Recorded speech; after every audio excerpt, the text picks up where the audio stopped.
നടി Meera Vasudev വിവാഹിതയായി. Cinema television ഛായാഗ്രഹനായ Vipin പുതിയംഗമാണ് വരൻ.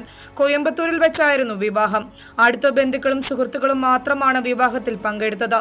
Social മീഡിയയിലൂടെ മീര വാസുദേവ് തന്നെയാണ് സന്തോഷ വാർത്ത ആരാധകരെ അറിയിച്ചത്. മീര പ്രധാന വേഷത്തിലെത്തുന്ന കുടുംബവിളക്ക് ഉൾപ്പെടെയുള്ള സീരിയലുകളുടെ ഛായാഗ്രഹനാണ് വിപിൻ.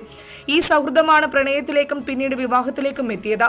പാലക്കാട് ആലത്തൂർ സ്വദേശിയാണ് വിപിൻ. താനും വിപിനും 2019 മുതൽ ഒരു പ്രോജക്റ്റിൽ ഒന്നിച്ചു പ്രവർത്തിക്കുന്നവരാണെന്നും കഴിഞ്ഞ ഒരു വർഷമായി തങ്ങൾ സുഹൃത്തുക്കളാണെന്നും ഒടുവിൽ ആ സൗഹൃദം വിവാഹത്തിലെത്തിയെന്നുമാണ് താരം പറയുന്നത്. മീരയുടെ 3ാം വിവാഹമാണിത്.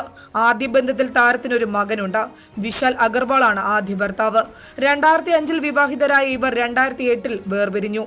നടൻ ജോൺ കൊക്കനാണ് 2ാം ഭർത്താവ്. 2012 വിവാഹം. ഈ ബന്ധത്തിൽ ഒരു മകനുണ്ട്. ഇരുവരും 2016 വേർപിരിഞ്ഞു. മോഹൻലാൽ ബ്ലസ്സി ചിത്രം തന്മാത്രയിലൂടെയാണ് മീര വാസുദേവ്